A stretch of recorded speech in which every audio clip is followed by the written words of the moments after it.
Thank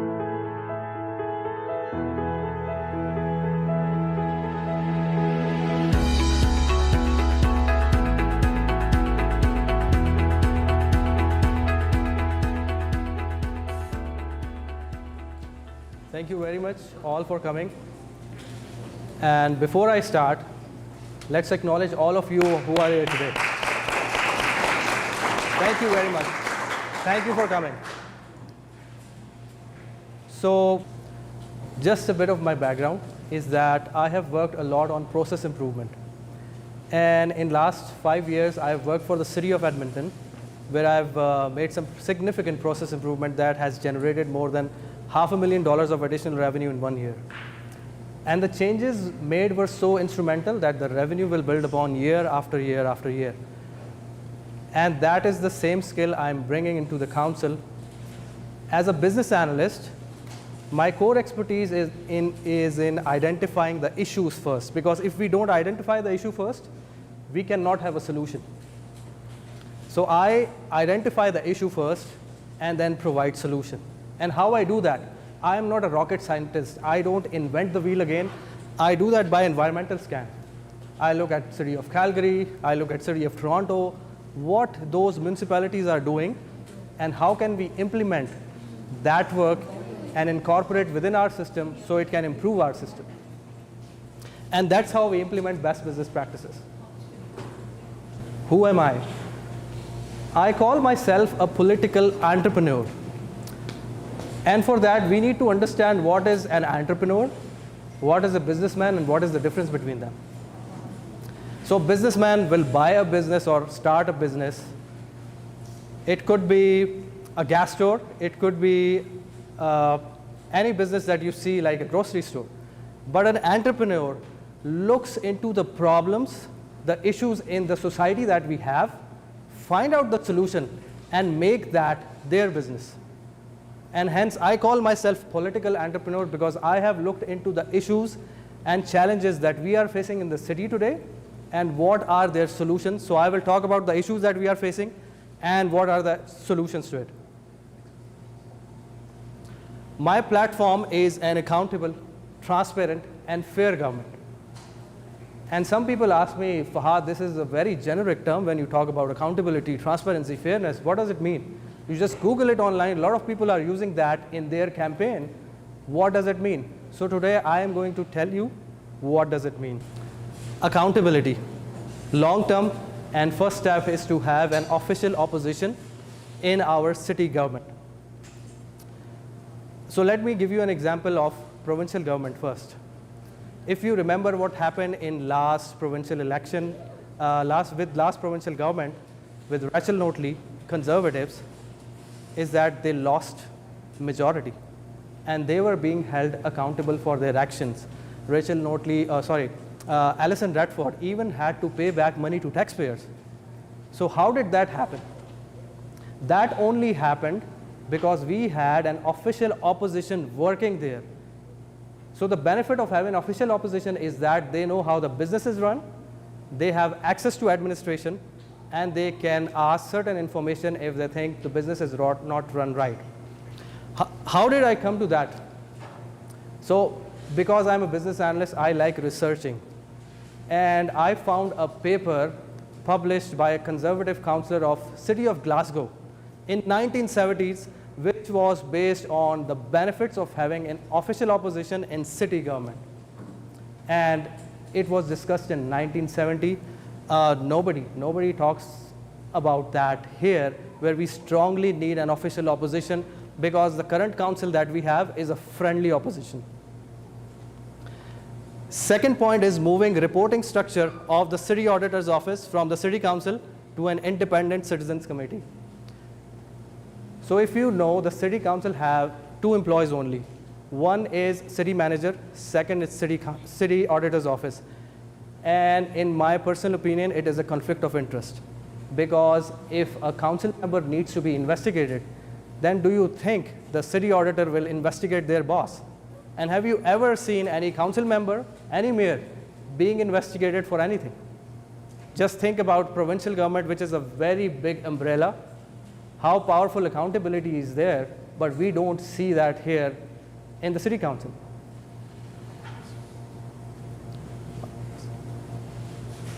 Second is transparency.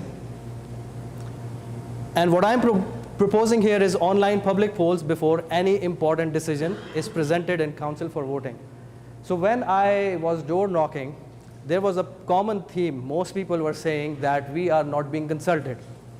And all we see is that a decision has been made, a development permit has been issued, and then there are information sessions where people are told what will happen in their community, in their neighborhood, in their ward, in their city. So people don't have voice because there is no mechanism. And I'm not proposing online voting for elections. I'm proposing online voting system. For any important decision that goes into council, it will be, the public will be given opportunity to vote on it. We really need to know what public wants. So we really need to know what public wants in their neighborhood, in their community, rather than the city council telling us, because they are our employees. Publishing financial data on Open City website. So there's an Open City portal on City of Edmonton website where you can get access to a lot of information. Let's say if you want to find out how many building permits were issued in certain neighborhood by building permit types, you don't have to submit a request, and I like that approach. But as a taxpayer, what is the most important information or data that you want to see? So that will be my top priority, to publish financial data on Open City website so that citizens can see what is happening with their money. For instance, as a taxpayer, I'm very much interested to know how much money does the city spend on out-of-court settlements. Thanks.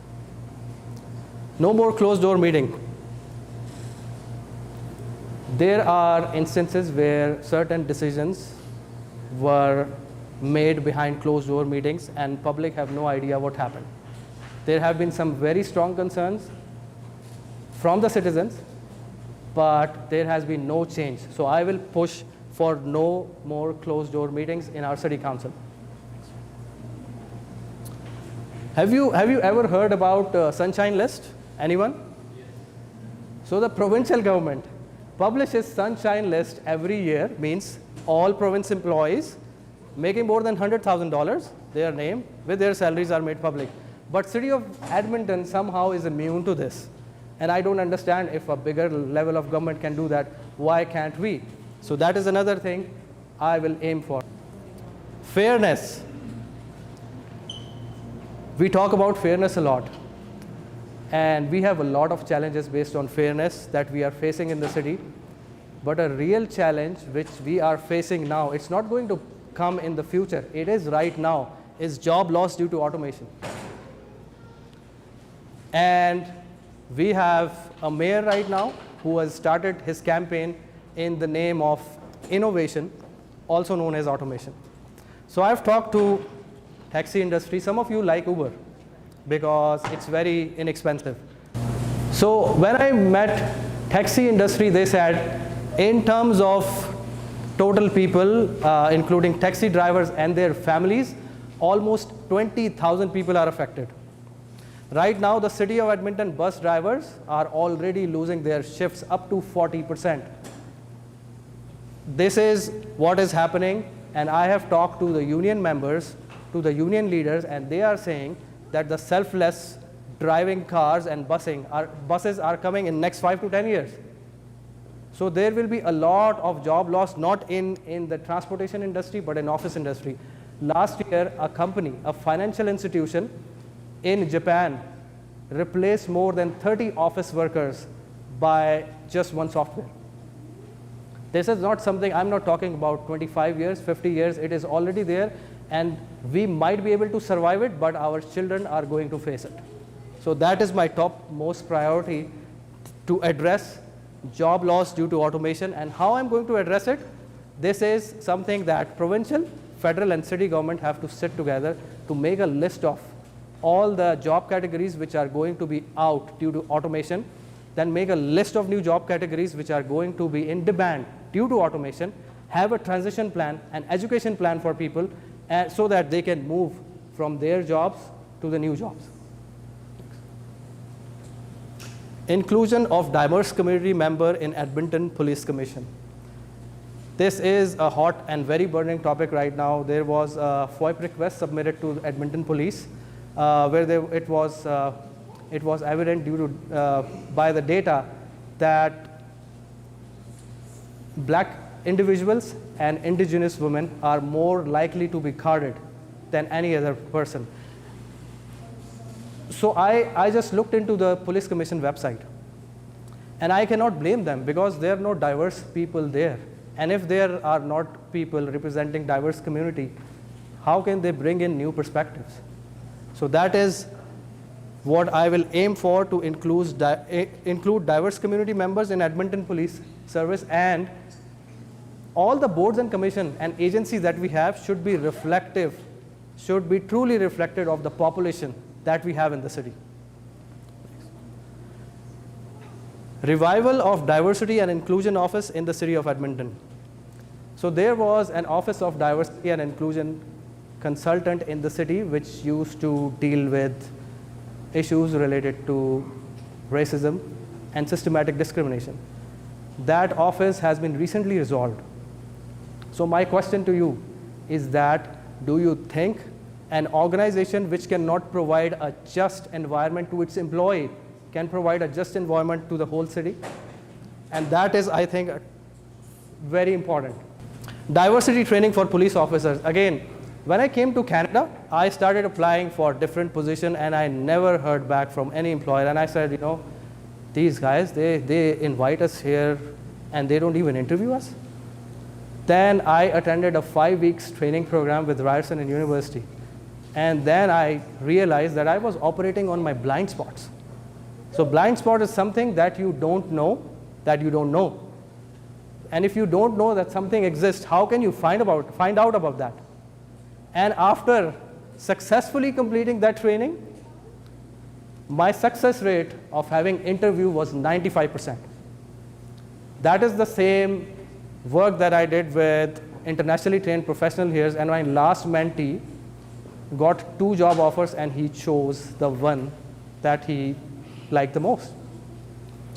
Similar thing for our law enforcement agencies. If they don't have diversity training, if they don't know where other people are coming from, what other cultures are like, how can we blame them? So I believe in education, I believe in training, and I believe in working together. And this is the last point and very important point, that in around 2007, there was a group which was called Racism Free Edmonton. Racism Free Edmonton was also funded by the federal government, and their main work was to address racism in the city of Edmonton. They were working with the city of Edmonton, and they represented the leaders of diverse communities in the city. But unfortunately, due to lack of funding from the federal government, that whole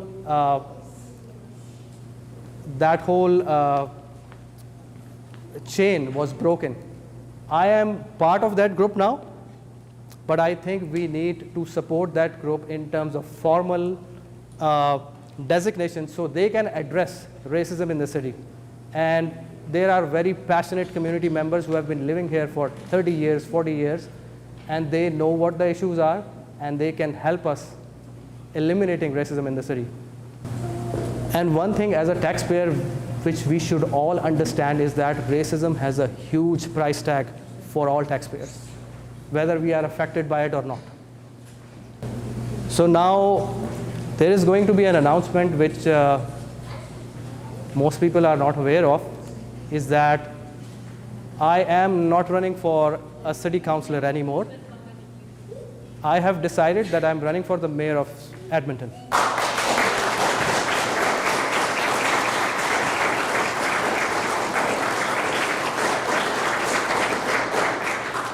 Thank you. And I need your help and support because I cannot do it alone. I believe in working together, and I believe in community work. So please help me, support me in any way you can. Thank you very much. That was my time.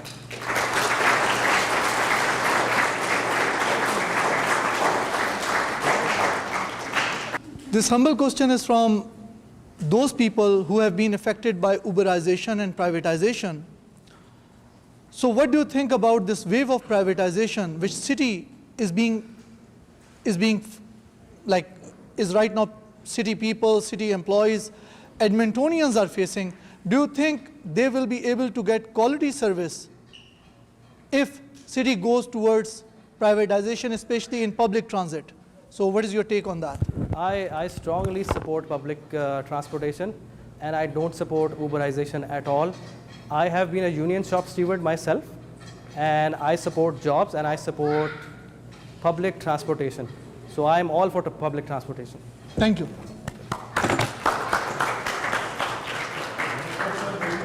My question is that whatever he has been talking about EPS, Edmonton Police Service and other things, so what change can a man can do alone? Can you do it alone? Well, the answer is very simple. If you all vote for me, that is sending a very strong message that you agree with my platform. And if you agree with my platform, that I can do it then. It will not only send that message to the whole city organization, but will send that message to all councillors which will be elected. Thank you. Yeah. What will you do for the Edmonton Public School Boards to support cultural diversity and to make sure that religious tolerance is there? How will you promote that? Because you said that you will include cultural inclusion in your platform. So I think Edmonton Public School Boards have trustees who are running for, and the best thing that we can have there is to support people who come from diverse communities, who come from different backgrounds, so they can have their ideas on the table. Because if we don't have diverse people sitting in table, then we will have only idea from one side. That's what we need, and the school board election is coming as well, so I will say vote for the right candidates. Thank you.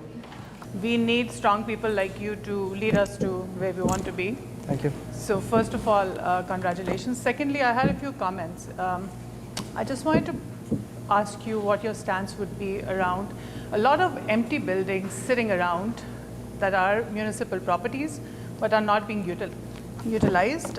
One example being the Edmonton Remand Center. Which center? The Edmonton Remand Center. There is a huge piece of it that is not utilized anymore. So as a mayor, do you have any vision of Alberta Hospital Edmonton is another example. You have a lot of buildings that can be turned into affordable housing. So have you thought about any utilization of those buildings? That is what I am all about. If we have resources, then we should utilize them. What I have seen is that buildings like these, even bridges, have been demolished, which can be used. Right. So if we have the infrastructure available for any services that we can offer to the city, we should aim for that. For sure. Sounds good. And then secondly, I also wanted to quickly make a comment that the sister who went ahead of me also mentioned the Edmonton school systems. I feel that I've talked to a lot of people who have their children with special needs who are getting lost in the system and nothing is happening. To school trustees, unfortunately, it's really difficult to break the ice and make them understand that cultural barriers are real. And sometimes with ethnic communities, they have a different mindset and it's really difficult for them to acknowledge mental health issues. So is there anything as a mayor that you envision to bring to the school systems to incorporate not just inclusion on papers, but in reality? So for school board, it resides with school board trustees, and then it does also reside with the provincial government as well. But I think it's our responsibility as well to go for people who have some good plans and who represent diverse communities. That is what I will say. Like, school board election is coming. Just look at candidates' platform, what they stand for, and then vote for them. That is very important. Thank you. What comes to your mind that some of the ethnicities are not included or are not encouraged to join? What makes you think? I think that we need to open up that conversation, that we really need people from diverse communities on every board that we have, and they should be truly representing the population that we have, right? And I don't think anyone will oppose it. Right now, the issues that we are having, I see people everywhere operating on their unconscious biases, right? And this is something that you are not aware of. But if you sit with people from different communities and you have dialogue, then not only they understand you, you will understand them as well, from where they are coming from. So I think that that is a conversation that we need to have diverse community members based on qualification, based on passion, based on experience, which could sit and serve in different boards that we have. So do you think if I want to join police force, I will not be encouraged there, or I won't be able to reach a certain position there? So it was not, my question was not based on joining people in police force, it was on police commission. So I'm talking about commissions and communities and committees that we have. There we should have right representation from diverse community members. Thank you. Okay, Thank you. And to add on to it, it's not the public in diverse cultural pockets that we have in the city, they are not well informed about when the recruitment is being done on these commissions and boards and advisory councils. So we are always missing those opportunities because we are not made aware of it. So Make it awareness. open. Yeah. Exactly. I think it is transparent.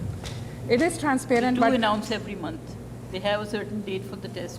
I'm I saying know. the channels that are used are very streamlined, not necessarily reaching all the ethnic communities in Okay. the way that we acquire information. But that is something we can definitely do. But I have seen for EPS, they advertise on buses as Right. well when they are recruiting, eps.ca/careers. Like the recruitment for police service is one thing, but as you're saying, the focus needs to be more on inclusion on the commissions, boards, and Yes, advisory we really councils. need that. Yeah, We really need that. exactly. What we are talking could be a legal problem too, because whenever you are asking, you are doing an application, you cannot say you are a male or a female. You Yeah. cannot say you are a veteran, because we cannot ask these questions. Do you have any medical restrictions for the job? Are you pregnant or you are not pregnant? These questions cannot be asked. With the only question we asked, do you belong to a Visible minority. visible minority? Yes. You cannot ask, are you South Asian, you are Asian, or you are black community.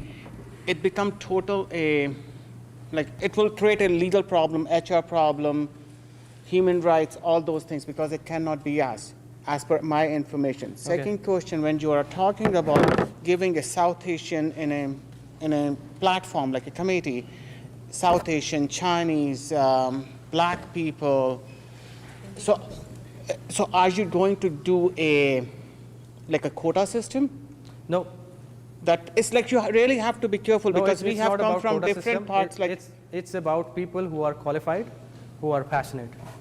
It's not about quota system, because quota system then anyone can get it.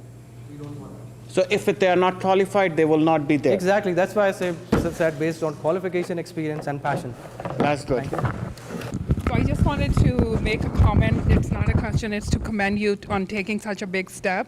And I think the insight you have as being a public servant within the city as an employee is a much needed value added, because usually politicians entering in different levels of government come from general public mostly. And I admire public servants who have been on the other side, not on the political side, but public service side, being an employee of different systems and knowing the insides and bringing that skill and mindset and what they have learned to the political side, and then solving the issues because they've seen the need from a different angle. So I think that's a very admirable extra added on bonus you have on all the other things that are going for you. So I wish you best of luck and really big step. Thank you very much. Just wanted to let everyone know that this is so important for me that end of March, I have officially resigned from the city of Edmonton. And I have made my concerns public in a way that the administration and the council knows about them. Thank you. Thank you very much. Thank you for coming.